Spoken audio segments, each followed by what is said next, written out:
Assalamualaikum warahmatullahi wabarakatuh. Saya Sulistian Damayanti, Prodi Komunikasi Penyiaran Islam semester 5.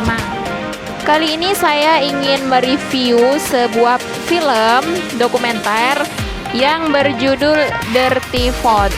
Oke, simak video berikut ini. Halo guys, bersama Sulistian Damayanti. Nah, di sini saya akan menjelaskan tentang film dokumenter yang berjudul Dirty Vote. Judul Dirty Vote ini film dokumenter ini menceritakan tentang kecurangan, ya, prediksi kecurangan mengenai politik pada pemilu 2024. Film ini berdurasi 1 jam 57 menit. Nah, film ini dirilis pada tahun 2024 guys, tepatnya pada tanggal 11 Februari 2024. Film ini disutradarai oleh Dandi Dwilaksono. Nah, film ini itu menceritakan, jadi di dalam film ini ada beberapa pakar hukum tata negara yang diundang untuk menyampaikan pesan-pesannya ataupun menyampaikan apa yang mereka tahu mengenai seluk-beluk dan isu-isu politik pada pemilu 2024.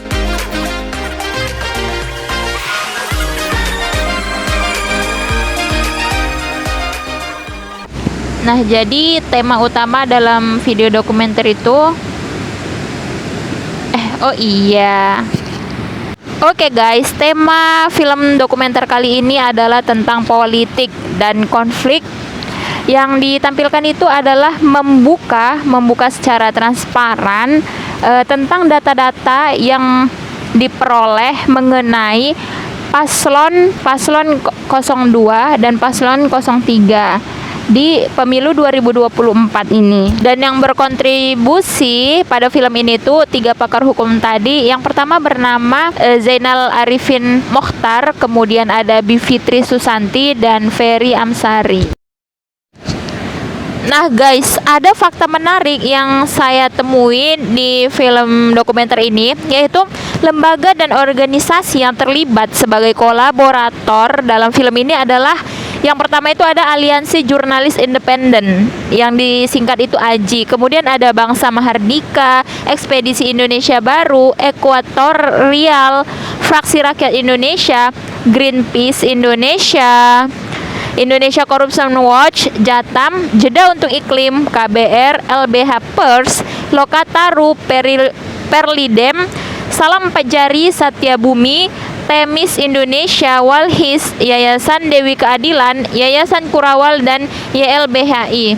Nah, jadi itu adalah lembaga-lembaga pers yang berkolaborasi dengan film ini guys. Film ini juga mengulik tentang ucapan Presiden Jokowi pada saat itu yang berbeda-beda terkait anak-anaknya yang akan masuk ke dunia politik, ketidaknetralan pejabat publik, wewenang dan potensi kecurangan kepala desa, anggaran dan penyaluran bansos yang tidak tepat sasaran, penggunaan fasilitas publik, dan juga pelanggaran etik di lembaga-lembaga negara guys. Wah, ini yang kemudian menjadi kontroversi di masyarakat umum karena media pers itu bekerja sama ataupun berkolaborasi dalam pembuatan film ini guys. Padahal kan lembaga jurnalis itu harus independen. Ada juga dampak media massa terhadap isu yang diangkat di dalam film ini, yaitu pengaruh film terhadap masyarakat bisa sangat bervariasi tergantung pada konteks sosial, budaya, dan politik di mana film tersebut diterima. Film seperti Dirty Vote seringkali memunculkan perdebatan dan diskusi di antara masyarakat tentang topik-topik yang diangkat dalam film tersebut. Ini dapat menyebabkan masyarakat mempertimbangkan sudut pandang yang berbeda-beda, menggali lebih dalam tentang isu-isu yang diperkenalkan dalam film, dan membentuk pendapat mereka sendiri. Meski sudah ditonton lebih dari 6,7 juta kali, tetap saja ada pro dan kontra terhadap film ini. Konten film tersebut terus memicu perbincangan di media sosial. Film Dirty Vote ini merupakan salah satu contoh daripada teori komunikasi massa agenda setting.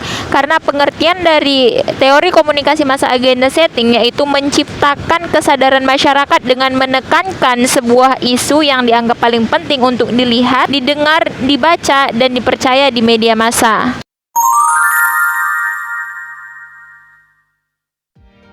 Dari film ini saya belajar mengenai isu-isu politik yang ada dan bagaimana seluk-beluk politik yang terjadi di tengah-tengah masyarakat. Film ini juga mengubah pandangan saya yang pada awalnya saya mengira politik itu jujur, adil, dan transparan. Namun setelah menonton film ini ternyata politik tidak sedamai itu. Kuy nonton Dirty Vote, se-worth it itu untuk ditonton khususnya bagi kamu yang sedang menggeluti dunia politik. Walaupun pemilu 2024 sudah lewat, namun film ini berisi mengenai informasi-informasi politik yang disampaikan langsung oleh pakar hukum tata negara Indonesia. Yuk buruan tonton filmnya.